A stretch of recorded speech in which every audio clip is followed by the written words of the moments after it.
Hello students, मैं अंजलि पयाल स्वागत करती हूँ आपका आईसीटी वर्चुअल क्लासरूम देहरादून से। कैसे हैं आप सब लोग? उम्मीद करती हूँ आप सब लोग अच्छे होंगे और अपनी लाइफ में बहुत बेहतर कुछ कर रहे होंगे। आज हम बात कर रहे हैं क्लास 10th के साइंस की, और जैसा कि आप लोग जानते हैं चैप्टर 4 यहाँ पर आपका चल रहा है। Carbon and it's compounds, carbon एवं उसके यौगिकों के बारे में हम लोग यहाँ पर बात कर रहे हैं, जिसमें आप लोगों ने बहुत से टॉपिक पढ़ लिए हैं। चैप्टर हमने एक बार कंप्लीट कर लिया, रिवीजन हमारा यहाँ पर क्योंकि दोबारा चल रहा है, तो फिर हम उन्हीं टॉपिक्स को एक बार दोबारा से पढ़ रहे हैं। ओके, तो लास्ट सेशन में मैंने आपको कोवेलेंट बॉन्डिंग के बारे में बताया था। कोवेलेंट बॉन्ड क्या होते हैं? जिनको सहसंयोजी आबंध कहा जाता है। जब दो परमाणु आपस में इलेक्ट्रॉनों को साझा करते हैं तो वहां पर बनने वाले बंधों को आप लोग सहसंयोजी आबंध कहते हैं। ठीक है, इसके अतिरिक्त हमने बात की थी इसके टाइप्स की, यानी कि प्रकार कितने होते हैं। तो आपने कहा था कि 3 प्रकार के होते हैं: single covalent bond, double covalent bond and triple covalent bond. Okay, यानी एकल सहसंयोजी आबंध, द्विसहसंयोजी आबंध और त्रिसहसंयोजी आबंध। एकल सहसंयोजी आबंध में दो परमाणु के मध्य में एक जोड़ी इलेक्ट्रॉनों की साझेदारी होती है या एक इलेक्ट्रॉन युग्म की साझेदारी होगी, तो वहां पर बनने वाला जो बंध होगा वो एकल सहसंयोजी आबंध होगा। वहीं दो परमाणुओं के मध्य में जब दो इलेक्ट्रॉन युग्मों की साझेदारी होगी तो उसको द्विसहसंयोजी आबंध कहा जाता है। वहीं पर जब दो परमाणुओं के मध्य में 3 इलेक्ट्रॉन पेयर्स की साझेदारी होगी तो बनने वाले बंध को त्रिसहसंयोजी आबंध कहा जाता है। ओके, तो इस प्रकार से single covalent bond, double covalent bond और ट्रिपल कोवेलेंट बॉन्ड को हम लोगों ने पढ़ा था। मैंने आपको कहा था कि इलेक्ट्रॉन डॉट स्ट्रक्चर को आप लोग होमवर्क में एक बार देख लेंगे। तो इलेक्ट्रॉन बिंदु संरचना को समझने बनाने के लिए सबसे पहले आपको ये पता होना चाहिए कि नंबर ऑफ इलेक्ट्रॉन्स कितने हैं। जब आप किसी एटम की बात कर रहे हैं तो उसमें नंबर ऑफ इलेक्ट्रॉन्स आपको कहाँ से पता चलेंगे? उसका परमाणु क्रमांक कितना है। तो परमाणु क्रमांक, उदासीन परमाणु में परमाणु क्रमांक इलेक्ट्रॉनों की और प्रोटॉनों की संख्या के बराबर होता है। ठीक है, या प्रोटॉनों की संख्या जितनी भी है वहां पर वही उसका परमाणु का क्रमांक होता है। ठीक है, तो इस प्रकार से आपको जो भी एलिमेंट दिया जाएगा, जो भी कंपाउंड दिया जाएगा, उसमें आपको पहले उनका परमाणु का क्रमांक पता होना चाहिए, उसमें नंबर ऑफ इलेक्ट्रॉन्स कितने हैं वो पता होने चाहिए। देन आप नंबर ऑफ इलेक्ट्रॉनों से क्या कर सकते हैं? उसका इलेक्ट्रॉनिक कन्फिग्रेशन देखते हैं, बाह्यतम कोश में इलेक्ट्रॉन देखते हैं, देन उसकी बॉन्डिंग देखते हैं, तब आप इलेक्ट्रॉन डॉट स्ट्रक्चर बनाते हैं। क्लियर है? यहाँ पर जैसे आपको हाइड्रोजन के मॉलिक्यूल की बात की गई है, हाइड्रोजन के मॉलिक्यूल में 2 हाइड्रोजन होते हैं। H2 की आप लोग बात करते हैं, 2 हाइड्रोजन के एटम है यहाँ पर, तो दोनों में एक एक इलेक्ट्रॉन है, तो वो एक एक इलेक्ट्रॉन वो साझा करेंगे, आपस में साझेदारी करेंगे उसकी, क्योंकि कोवेलेंट बॉन्डिंग फॉर्म हो रही है। तो इस प्रकार से दोनों इलेक्ट्रॉन बीच में आ गए। इस हाइड्रोजन के भी 2 इलेक्ट्रॉन पूरे हो गए, इसके भी 2 इलेक्ट्रॉन पूरे हो गए। तो इस तरह से इसका क्या है? ये इलेक्ट्रॉन डॉट स्ट्रक्चर है। क्लियर? चलिए, नेक्स्ट CH4 की बात की थी, मीथेन। तो मीथेन में एक कार्बन है जो 4 हाइड्रोजन के परमाणुओं से जुड़ा हुआ है। क्योंकि कार्बन के 4 इलेक्ट्रॉन होते हैं बाह्यतम कोश में और 4 ही उसकी संयोजकता है, तो वो चारों हाइड्रोजन से एक एक बंध बनाता है। ठीक है, तो यहाँ पर आपने कुछ इस प्रकार से इसकी संरचना को देखा था। इसके अतिरिक्त इसको इस प्रकार भी लिखा जाता है: carbon single bond hydrogen, single bond hydrogen, single bond hydrogen and single bond hydrogen. इसका मतलब क्या है?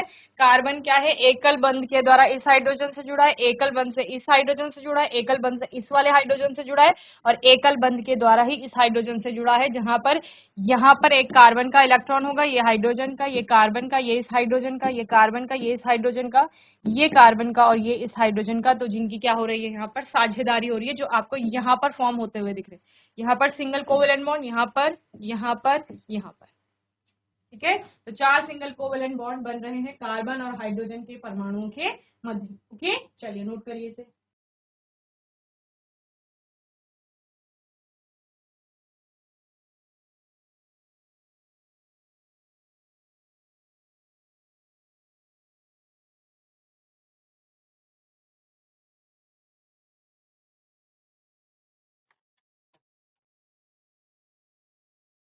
चलिए एक और मॉलिक्यूल देखते हैं।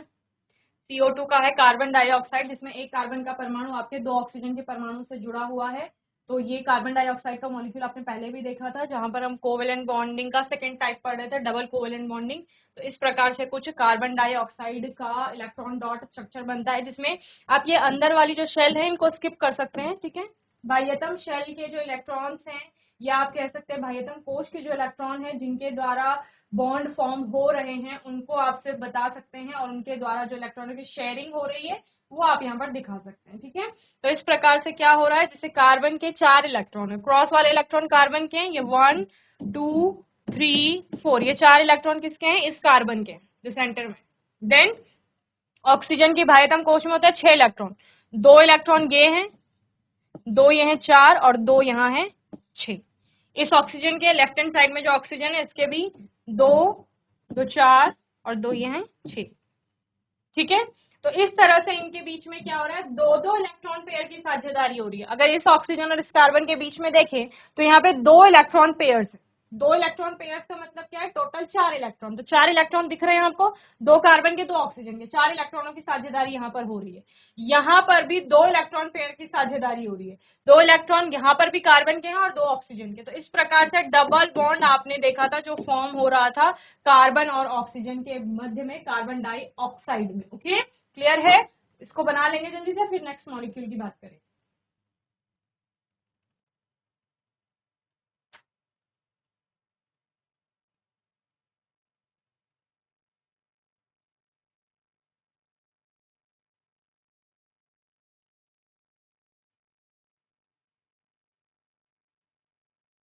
चलिए, नेक्स्ट है आपका H2S हाइड्रोजन सल्फाइड, जहां पर हाइड्रोजन और सल्फर की बात कर रहे हैं। 2 हाइड्रोजन के आपके मॉलिक्यूल हैं, एक सल्फर का है। ठीक है, यहाँ पर सल्फर का परमाणु क्रमांक 16 होता है, उदासीन अवस्था में 16 इलेक्ट्रॉन उस पर पाए जाएंगे। तो वैलेंस इलेक्ट्रॉन आपके 6 हैं, यानी बाह्यतम कोश में 6 इलेक्ट्रॉन है।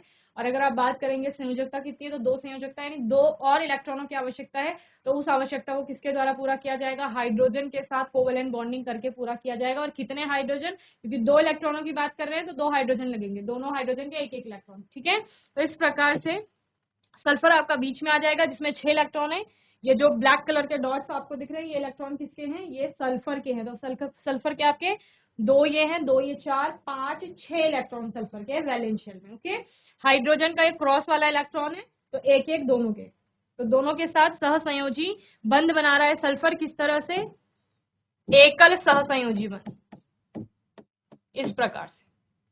क्लियर, एक एक इलेक्ट्रॉन पेयर की यहाँ पर साझेदारी हो रही है। चलिए बनाइए इसे जल्दी से।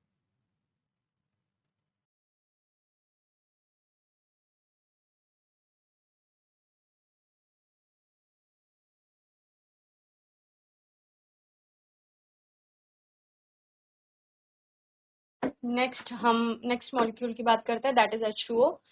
हाइड्रोजन और ऑक्सीजन के बीच में बंध बन रहे हैं। 2 हाइड्रोजन के परमाणु हैं, एक ऑक्सीजन का परमाणु है जिसके बीच में कोवेलेंट बॉन्डिंग हो रही है। सिंगल कोवेलेंट बॉन्डिंग यहाँ पर हो रही है। आप जानते हैं कि ऑक्सीजन में भी 6 इलेक्ट्रॉन होते हैं, जो यहाँ पर ऑरेंज डॉट से दिखाए गए हैं। तो ये सारे ऑक्सीजन के इलेक्ट्रॉन है, 6 इलेक्ट्रॉन ऑक्सीजन के हैं, एक एक इलेक्ट्रॉन हाइड्रोजन के हैं। 2 ऑक्सीजन की वैलेंसी है, यानी 2 और इलेक्ट्रॉन की रिक्वायरमेंट है उसे, तो वो कहाँ से, हाइड्रोजन के साथ सहसंयोजी आबंध बना करके अपना पूरा कर रहा है। ठीक है, तो कुछ इस तरह से सिंगल कोवेलेंट बॉन्डिंग यहाँ पर होती है। चलिए, physical properties of organic compounds. तो ऑर्गेनिक कंपाउंड कौन से, कार्बन कंटेनिंग कंपाउंड जो भी उनको ऑर्गेनिक कंपाउंड कहा जाता है। कार्बनिक यौगिक किसे कहते हैं, जो कार्बन से बने हुए यौगिक हैं। तो उनकी फिजिकल प्रॉपर्टीज क्या क्या होंगी, तो इनके लो मेल्टिंग, जो आपके बॉइलिंग और मेल्टिंग पॉइंट्स होते हैं वो इनके लो होते हैं, यानी कम होते हैं। ठीक है, वो किसके कारण, due to weak force of attraction.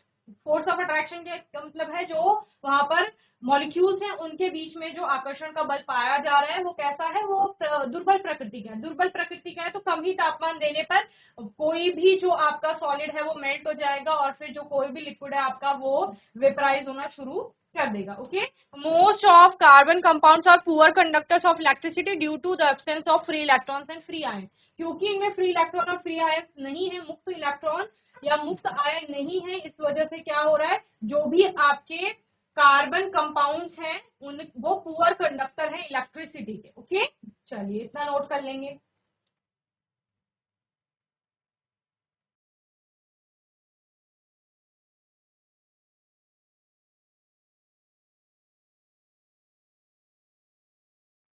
चलिए, तो ये फिजिकल प्रॉपर्टीज के बारे में बात हो गई, जहां पर हमने मेल्टिंग और बॉइलिंग पॉइंट्स की बात की। तो ये आपके कुछ ऑर्गेनिक कंपाउंड्स है जिसमें एसिडिक एसिड की बात की गई है, क्लोरोफॉर्म हो गया आपका, इथेनॉल हो गया, मीथेन हो गया, ये सारे आपके कंपाउंड्स हैं जिनके यहाँ पर मेल्टिंग और बॉइलिंग पॉइंट्स दिए गए हैं। ठीक है, तो आप देख सकते हैं मेल्टिंग पॉइंट 290 है केल्विन में, केल्विन में कितना कम है टेम्परेचर। ठीक है, बॉइलिंग पॉइंट आपका 391 है, क्लोरोफॉर्म का 209 मेल्टिंग पॉइंट है, वहीं पर 334 केल्विन बॉइलिंग पॉइंट है। इथेनॉल का 156 मेल्टिंग पॉइंट है और बॉइलिंग पॉइंट 351 है। वहीं पर मीथेन का 90 मेल्टिंग पॉइंट है और 111 यहाँ पर बॉइलिंग पॉइंट है। क्लियर। चलिए आगे बात करते हैं कार्बन के अपरूप के। तो आपको पता है कार्बन 3 आपके मेन एलोट्रॉपिक फॉर्म्स में एग्जिस्ट करता है, जिसमें कि आपका डायमंड आता है, फुलरिन आता है एंड ग्रेफाइट की हम लोग यहाँ पर बात करते हैं। ओके, तो ये तीनों है। देखो डायमंड या डायमंड की बात जब आप कर रहे हो तो एक कार्बन का परमाणु 4 कार्बन के अन्य परमाणु से जुड़ करके एक त्रिविम संरचना बनाता है। वहां पर ग्रेफाइट क्या होता है, ग्रेफाइट एक कार्बन का परमाणु 3 अन्य कार्बन के परमाणुओं से जुड़ेगा और एक संरचना बनाएगा। जबकि फुलरिन में आपके एक फुलरिन की जब आप बात करते हैं तो 60 कार्बन एटम्स आपस में जुड़े हुए रहते हैं। ठीक है, वहीं पर डायमंड की बात करेंगे तो ये हार्डेस्ट सब्सटेंस में आता है, जिसका काम माइनिंग में, रॉक कटिंग में, इन सब में यूज में आता है। इसके अलावा ऑर्नामेंट्स या ज्वेलरी वगैरह बनाने में भी इसका यूज होता है। ठीक है, अगर आप ग्रेफाइट की बात करते हैं तो यहाँ पर मैंने जैसे आपको बताया एक कार्बन एटम 3 कार्बन एटम से जुड़ा हुआ होता है। It is a good conductor of electricity and use as a lubricant. Okay, ये अधातु है कार्बन, लेकिन फिर भी ग्रेफाइट जो फॉर्म है ये एक अच्छा कंडक्टर होता है इलेक्ट्रिसिटी का। ग्रेफाइट आपने देखी होगी जो पेंसिल्स में भी रहती है। बकमिस्टर फुलरिन की बात करेंगे जो थर्ड एलोट्रॉपिक फॉर्म है इसकी, तो it is an allotrope of carbon containing cluster of 60 carbon atoms. Okay, इसमें कार्बन के 60 परमाणु जो होते हैं वो आपस में जुड़े हुए रहते हैं और एक मॉलिक्यूल फॉर्म करते हैं, स्फेरिकल मॉलिक्यूल, यानी गोला आपका जो होगा वो बनाते हैं। जो फुटबॉल की संरचना होती है ना, ऐसे ही हम लोग बात बोलते हैं कि इसकी भी फुटबॉल के समान संरचनाएं होती हैं। और it is a dark solid at room temperature. ये क्या होता है, एक डार्क सॉलिड होता है सामान्य तापमान पर या कमरे के तापमान पर। ओके, इन तीनों के बारे में नोट कर लीजिए, फिर आगे चलते हैं।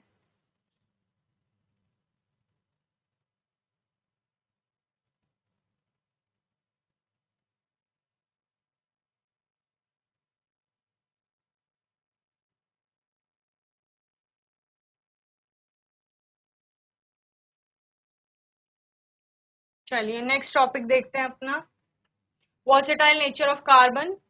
कार्बन की सर्वतोमुखी प्रकृति की बात करते हैं। यहाँ पर सर्वतोमुखी प्रकृति क्या है, कार्बन अकेले ही इतनी लार्ज नंबर में, इतनी बड़ी संख्या में कार्बन के कंपाउंड बनाता है, ऑर्गेनिक कंपाउंड बनाता है कि उसके लिए स्पेशल एक अलग ब्रांच रखी गई उसकी स्टडी करने के लिए, जिसको ऑर्गेनिक केमिस्ट्री कहा जाता है। ठीक है ना, तो क्यों वो इतनी लार्ज नंबर्स में कंपाउंड फॉर्म कर रहा है या बना रहा है, क्योंकि उसका एक तो कैटेनेशन की प्रॉपर्टी उसमें है जिसको श्रृंखलन का गुण कहा जाता है। इसके अलावा टेट्रावेलेंट नेचर उसका होता है, चतुसंयोजकता जिसे कहते हैं हम लोग। Okay, so versatile nature of carbon में the existence of such a large number of organic compounds is due to the following nature of carbon। ठीक है, क्योंकि कार्बन की इतनी बड़ी संख्या में ऑर्गेनिक कंपाउंड्स बन रहे हैं तो ये इस कारण से है। क्यों, क्योंकि उसमें कैटिनेशन की प्रॉपर्टी है, फर्स्ट श्रृंखलन का गुण जिसे कहा जाता है, सेकेंड टेट्रावेलेंट नेचर होता है यानी चतुसंयोजकता होती है इस वजह से। ओके, तो श्रृंखलन के गुण को हम लोग समझ लेते हैं। श्रृंखलन का गुण क्या है आपका, सो कैटिनेशन एक ऐसी प्रॉपर्टी है जहां पर वो श्रृंखला में जुड़ जुड़ करके अलग अलग परमाणुओं से और ब्रांच में, स्ट्रेट चेन में या रिंग के फॉर्म में स्ट्रक्चर्स का और प्रोडक्ट आपके कंपाउंड्स का वहां पर निर्माण करता है। ओके, तो कार्बन में कार्बन के ही अन्य परमाणुओं के साथ या किसी अन्य तत्व के अन्य परमाणुओं के साथ आबंध बनाने की क्षमता होती है, जिसके कारण ये क्या करता है, बड़ी संख्या में कंपाउंड्स को बनाता है। Okay, this property is due to the small size of the carbon atom. ये किसके कारण है, क्योंकि कार्बन एटम का साइज छोटा है। दूसरा, the great strength of carbon carbon bond, carbon carbon के बीच में क्या होती है, बहुत जो मजबूत बंध बनते हैं। ठीक है ना, इसके अतिरिक्त carbon can also form stable multiple forms bonds, double और ट्रिपल बॉन्ड्स विद इटसेल्फ और and with the atoms of other elements. Okay, क्या कहा गया यहाँ पर, कार्बन क्या कर रहा है, हमने बोला श्रृंखलन के गुण में कार्बन एक तो कार्बन के ही परमाणु से जुड़ सकता है, इसके अतिरिक्त वो क्या कर सकता है, किसी अन्य तत्व के अन्य परमाणु के साथ भी जुड़ सकता है।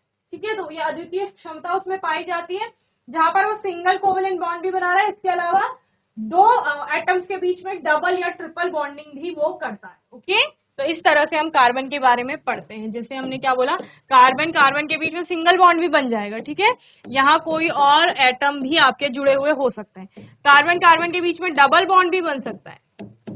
ठीक है, और कार्बन कार्बन के बीच में ट्रिपल बॉन्ड भी बन सकता है। ठीक है ना, तो श्रृंखलन का गुण क्या कहता है, कार्बन कार्बन के ही किसी परमाणु के साथ जुड़ने की क्षमता रखता है। इसके अतिरिक्त कार्बन किसी अन्य तत्व के परमाणु के साथ भी जुड़ता है, जहां पर जैसे आपने कार्बन के साथ आपने हाइड्रोजन को जोड़ा।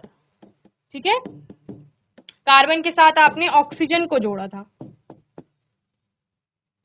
सल्फर जुड़ सकता है, नाइट्रोजन जुड़ सकता है, कोई भी अलग तत्व जुड़ सकता है और यहाँ पर वो श्रृंखला में यौगिक बनाते हैं, या फिर रिंग, आपका रिंग में हो गया या फिर ब्रांच में हो गया, तो इस तरह से अलग अलग प्रकार के कंपाउंड बनते हैं। ओके, इसको नोट करेंगे, फिर नेक्स्ट टेट्रावेलेंट नेचर की बात करेंगे।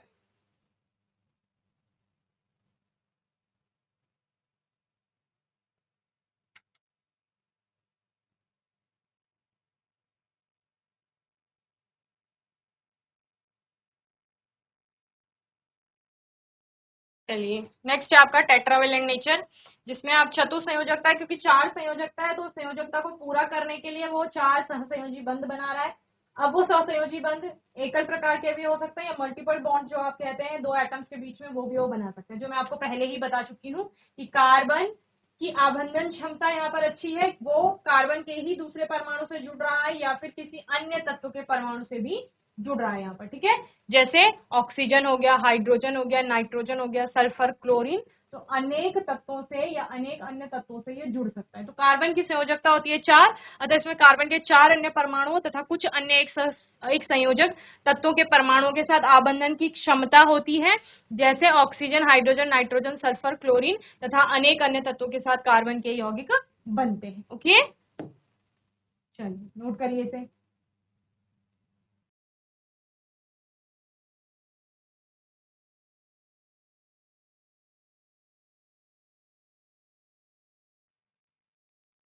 चलिए आगे देखते हैं। आगे हम हाइड्रोकार्बन की बात करेंगे। जैसे नाम से ही समझ में आ रहा है आपको हाइड्रोकार्बन क्या है, तो कार्बन वो हाइड्रोजन के यौगिक है, यानी कार्बन और हाइड्रोजन के बीच में सहसंयोजी बंध बन रहे हैं और उनके कारण जो यौगिक बन रहे हैं उनको हाइड्रोकार्बन कहा जाता है। जैसे मीथेन हो गया, इथेन, प्रोपेन, ब्यूटेन। इसके अलावा अलग टाइप के भी होते हैं, जैसे इथीन हो गया, इथाइन हो गया। तो ये टाइप्स में आएंगे। जब हाइड्रोकार्बन को आप क्लासिफाई करेंगे तो फिर उसके अलग अलग टाइप आएंगे, डिपेंड करेगा किसपे, कार्बन कार्बन के बीच में बनने वाले बंध पे। एकल बंध बनेगा अगर तो वो एल्केन होंगे, अगर दो बंध बन रहे हैं तो उनको आप क्या कहते हैं, एल्कीन कहते हैं। और एल्काइन किस में आएंगे, जब वहां पर ट्रिपल बॉन्ड्स बन रहे होंगे। ओके, चलिए, तो ये हाइड्रोकार्बन हो गया।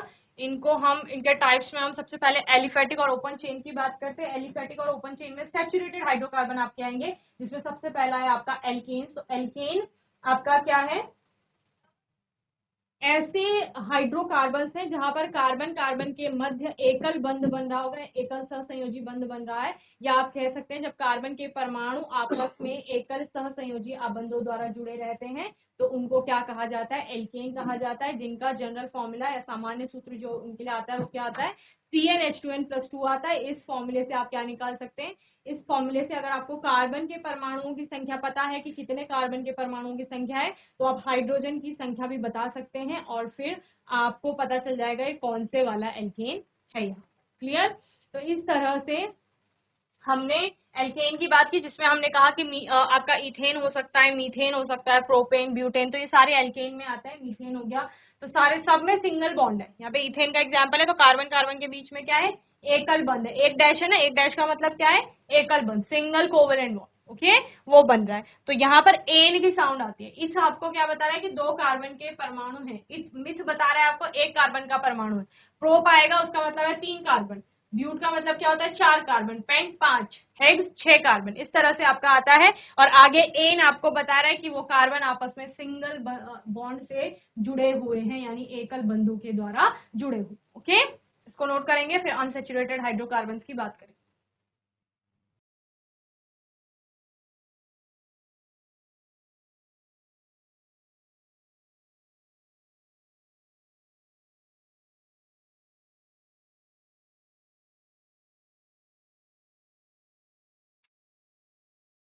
चलिए, नेक्स्ट हमारा है अनसेचुरेटेड हाइड्रोकार्बन, जिसमें हम बात करते हैं एल्कीन की।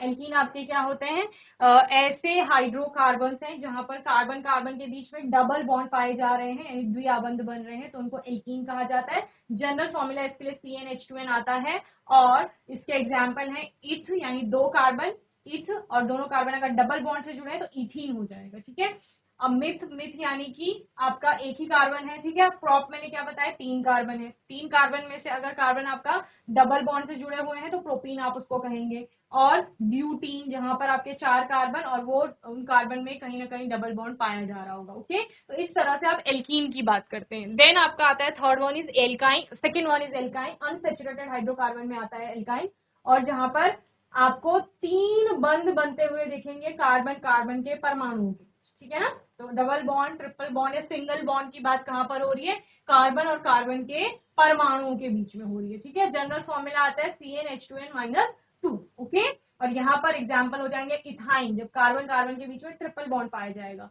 प्रोपाइन, जहां पर कार्बन कार्बन के 3 कार्बन के परमाणु होंगे और कार्बन के मध्य ट्रिपल बॉन्ड आपको देखने को मिलेगा किन्हीं भी 2 कार्बन के बीच में। ब्यूटाइन, ब्यूटाइन में 4 कार्बन होंगे और वहां पर भी आपको 2 कार्बन के मध्य ट्रिपल बॉन्ड यानी त्रिसहसंयोजी आबंध बनते हुए दिखेंगे। तो यानी जो carbon number of carbon atoms तो जितने होंगे उसके अकॉर्डिंग आप उसका नेम बता देंगे, लेकिन उसके आगे आपको एन इन आइन क्या बता रहा है, बॉन्डिंग बता रहा है कि किस प्रकार के बंध वहां पर बन रहे। क्लियर है, चलिए जल्दी से नोट करिए।